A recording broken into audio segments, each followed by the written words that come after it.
Facebook পেজে কাজ করতেছি প্রায় ২ বছর হলো। আর এই ২ বছরের মধ্যে তো অনেক ভিডিও বানিয়েছি, অনেক ব্লগ বানিয়েছি। তবে যে ভিডিওটা বানানোর জন্য আমি সারা বছর ওয়েট করে থাকি সেটা হচ্ছে আমার মেয়ের জন্মদিনের ভিডিওটা। আমার গত ভিডিওটা দেখলে নিশ্চয় বুঝতে পারবেন ওই ভিডিওর পরের অংশগুলো কিন্তু আমি আমার আজকের ভিডিওতে শেয়ার করব। সো হ্যালো এভরিওয়ান, আসসালামু আলাইকুম, ওয়েলকাম করছি আমার নতুন ব্লগে। আশা করছি আমার আজকের ব্লগটি সবার কাছে বেশ ভালো লাগবে। আর এই যে দেখুন আমার মেয়ে ঘুম থেকে উঠে কিভাবে বসে আছে।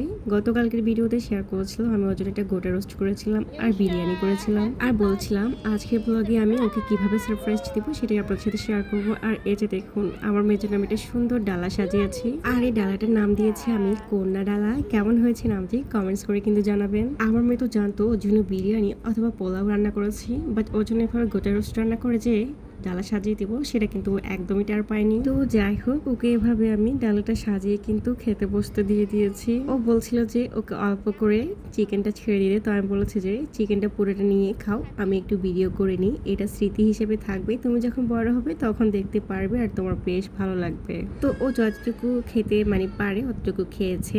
যাই হোক, বাকিগুলো আমরা খেয়েছিলাম। আমি আর ওর বাবা মিলে ওকে একটু খাইয়ে দিলাম আর ও খুবই খুশি হয়েছিল। নিজের হাতে সবকিছু অ্যারেঞ্জ করে মেয়েকে যে সারপ্রাইজ দিয়েছি এটার জন্য আমি যে কি পরিমাণ মানসিক শান্তি পেয়েছি সেটা আমি ছাড়া আর কেউ বুঝবে না। যাই হোক, এর জন্য আরো একটা সারপ্রাইজ গিফট, এটা ছিল আমার হাতে বানানো দই। আর এই দইটাও কিন্তু এত মজা হয়েছে। আমার মেয়ে তো দই খেতে অতটা পছন্দ করে না, বাট ওকে আমি এই দইটা একটু খাইয়েছিলাম। তো দুপুরবেলায় এইটুকুই আয়োজন ছিল মেয়ের জন্মদিনে। এরপর বিকেল গড়িয়ে যখন সন্ধ্যা হলো তখন তো মেয়ে শুধু ওয়েট করতেছিল কখনো কেক কাটবে। এইদিকে পরের দিন সকালবেলায় ওর মান্থলি টেস্ট ছিল। অনেক কষ্ট করে ওই দিন ওকে পড়াতে বসলাম, আর এখন হচ্ছে বাজে মেন ৫। মেয়েকে বললো ওর বাবা তুমি চোখ বন্ধ করে বসে থাকো, তোমার মাম্মা তোমার জন্য একটা স্পেশাল গিফট নিয়ে আসবে। আর এবার আপনারাই দেখুন আমার মেয়েটা সারপ্রাইজ গিফট পেয়ে কতটা খুশি হয়েছিল।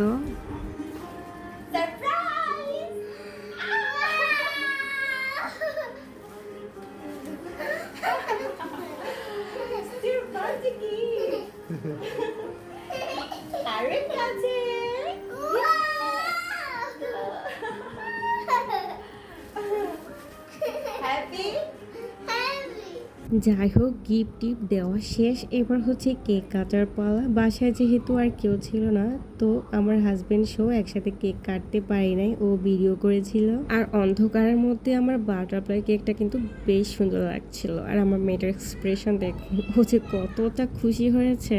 আর আমার বাবজানকে দেখুন, এই পর্যন্ত ভিডিওটা দেখে থাকলে আমার বাচ্চাগুলোকে কিন্তু অবশ্যই মাশাআল্লাহ বলে দিবেন আপুরা।